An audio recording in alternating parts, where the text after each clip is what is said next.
Hello everyone, my name is Jason, aka Bacon Chest, coach of the Kilda Serperiors.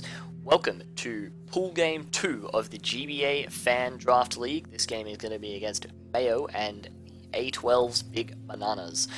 I'm going to quickly go over Mayo's squad before going over the team that we decided to bring for this match, and then we'll get into the battle. So, Mayo's squad has Tapu Koko, Garchomp, Tornadus-T, Tyranitar, Clefable, Excadrill, Slowbro, and Mega Gallade, with the Garchomp and Excadrill as Z users. So immediately you can see that he's running that Sand Core with the Tyranitar and the Excadrill. You've got the Regenerator Core with the Slowbro and the Torn-T. You've got some powerful wall breakers with the Mega Gallade and the Koko, and you've got, you know, that sort of utility Gloomon with the Clefable. So this is a team that's like quite scary. It's got like a lot of speed with Koko and then the Sand, Koko, Tornadus-T, and the Excadrill in Sand. You've got some really good Scarf options in Garchomp and Tyranitar. You've got just, you know, powerful breakers like Mega Gallade. You've got potential setup from Clefable or Swords Dance Garchomp or Swords Dance Excadrill, Calm Mind Slowbro, Dragon Dance Tyranitar. This team has a lot of flexibility. But I did see that it generally, like, outside of Sand, we did have the opportunity to outspeed it with a few things, and it didn't really have the best defensive switch-ins to a lot of Mimons in particular, given like Torn-T plus Clefable both get wrecked by my Thundurus, as you will be able to see on the screen, as you will see as I go through the team. So, once again, we're bringing in Choice Scarf Landorus. This is why I didn't make Landorus my Zmon, because it is going to want to run Choice Scarf in a lot of situations. Whilst I didn't necessarily think that running Choice Scarf last game turned out all that well, in this game I think it is quite a good option, with, you know, Earthquake hitting most things, and generally I thought that this was just a necessary option, really, because we needed something to outspeed Tapu Koko.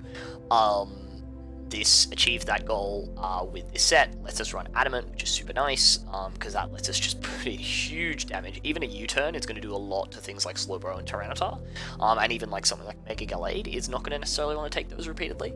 And Earthquake is going to do a lot to even a Clefable. Obviously destroys the Excadrill, will do a reasonable amount to Garchomp, will do a reasonable amount to even something like Slowbro. Stone Edge for the Torn-T, although knockoff, it was kind of sort of our way of kind of easing prediction with the Torn-T, the Slowbro, and the Tyranitar. Get rid of things like a Smooth Rock, get rid of things like an Assault Vest on the Torn-T, or an Assault Vest on the Slowbro, that kind of thing. And yeah, so that's pretty self-explanatory set. So moving on, we've then got an Assault Vest Thundurus.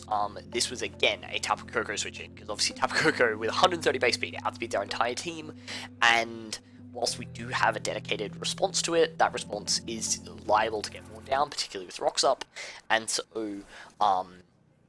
Thundurus was kind of our way of, you know, having a guaranteed response to it that will be around in the late game. This Thundurus set, the speed is to outspeed a Mega Gallade, I believe. Yeah, it's to outspeed Mega Gallade. So we had to run Timid Max, which was a bit annoying, but with the Assault Vest, after rocks, we tank a Life Orb, Timid, T-Bolt, and it was definitely going to be Timid to outspeed Weavile. And, you know, Life Orb is probably the worst case scenario, in that it obviously got the massive damage boost, but yeah, we tank a T-Bolt in the electric terrain from a Life Orb max special attack set. That's great, because we can KO back with Sludge Wave really easily. Thunderbolt, obviously, can put in huge work on Torn-T. Torn-T and Slowbro. Focus Blast lets us hit the Excadrill, and Sludge Wave destroys the Clefable, and then, like, Mega Gallade doesn't want to take a hit. Tyranitar can't take the Focus Blast, obviously, and Garchomp doesn't want to take a HP Ice. So, yeah, like, this thing has excellent coverage on my opponent's team. It outspeeds, you know, everything aside from the Torn-T, which can't do anything to me. Like, the most effective thing it can do would be, like, a physical knockoff set, but any kind of special attack is just going to do nothing to this thing, which was, like, our main aim. It also can switch in on Clefable, so a Calm Mind Clefable could potentially be an issue for this team. but Sludge Wave, even at +1, does huge damage, so yeah. That was sort of, yeah, it was sort of our twin response to Clefable and to Tapu Koko.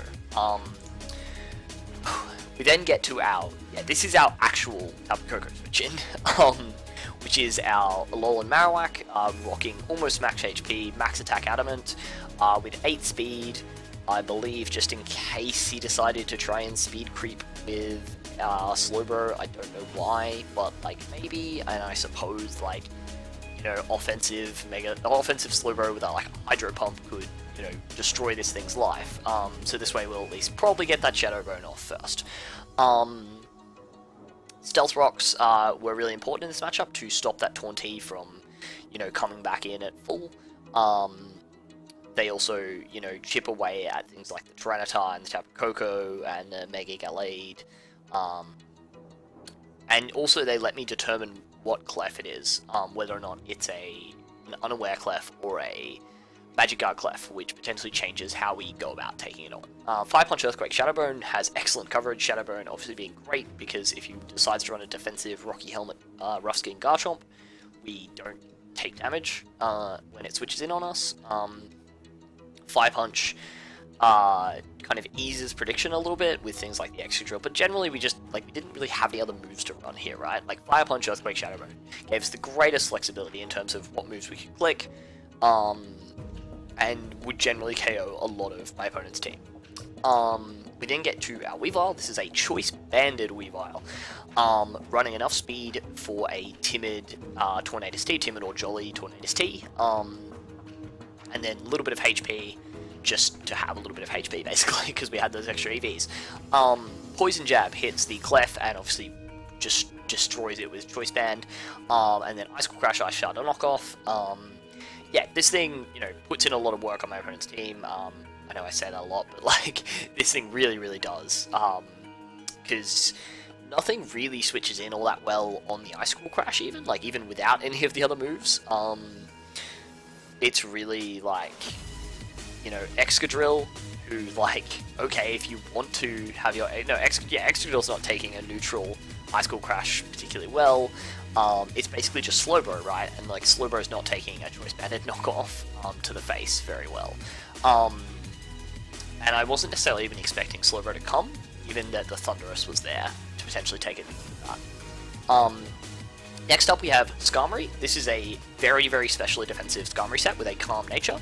The reason for this was that if you look at my opponent's team, the main things that I would want to bring Skarmory in on would be like the Garchomp, the Clefable, the Taunty, and the Excadrill, and maybe the Tyranitar, depending on what set it is. If you look at that, Garchomp usually runs Fire Blast, Tornadus T usually runs Heat Wave, Excadrill can't really touch me regardless. If it's a like Swords Dance, Continental Crush set, it potentially puts in work. Like particularly if it's like Adamant, Swords Dance, Max Attack, Stone Edge into Continental Crush, but like I do have Whirlwind there, so like, you know, like I'd have to be weakened already for that to work. So I'm not all that worried about the Excadrill in that respect. And you know, obviously from my opponent's side, they're not necessarily going to want to bring the Excadrill because I could just run a physically defensive set, in which case it doesn't matter what you do with your Excadrill, it cannot take this thing down. But yeah, so I'm running the specially defensive set, so we don't get 2-hit KO'd by a Garchomp Fire Blast. We do still get 2-hit KO'd most of the time by Tornadus T's Heat Wave, if it's like an Expert Belt set or a Life Orb set.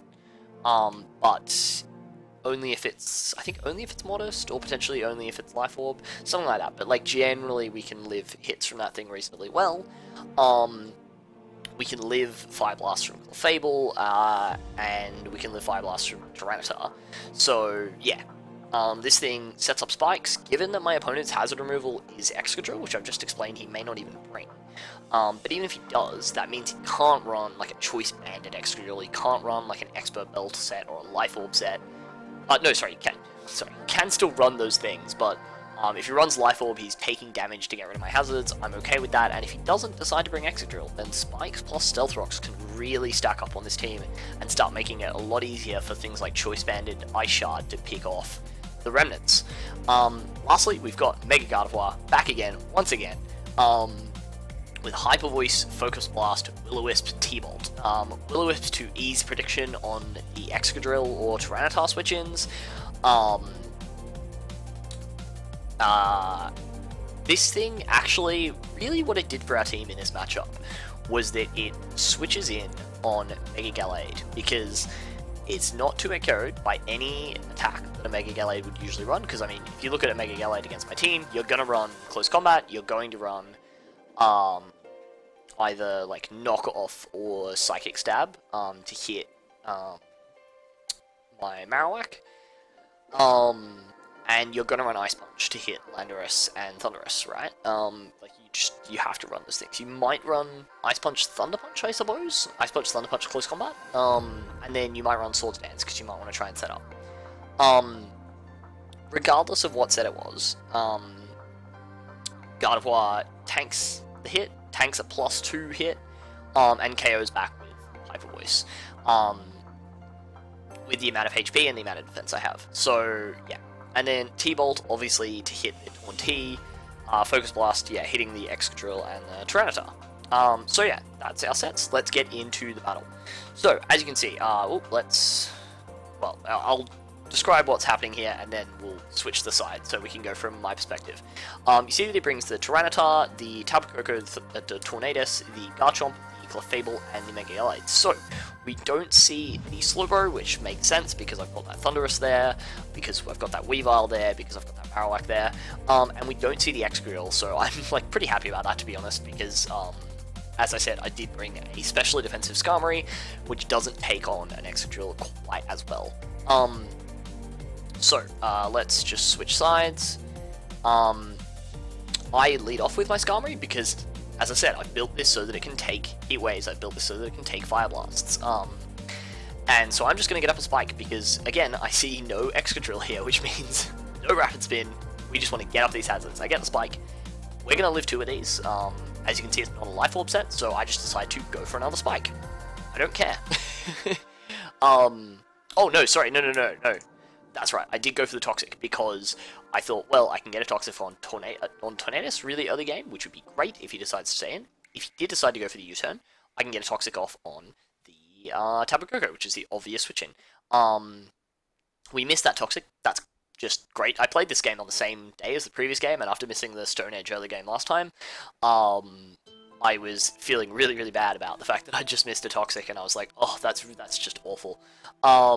I go out into my dedicated response to this in the form of a Alolan Marowak, and he misses a Nature's Madness. Now, that's probably even more unfortunate, because Nature's Madness really would have limited the number of switch-ins I would have with Alolan Marowak, but, you know, like, both of these were really bad in terms of my game plan and in terms of his game plan.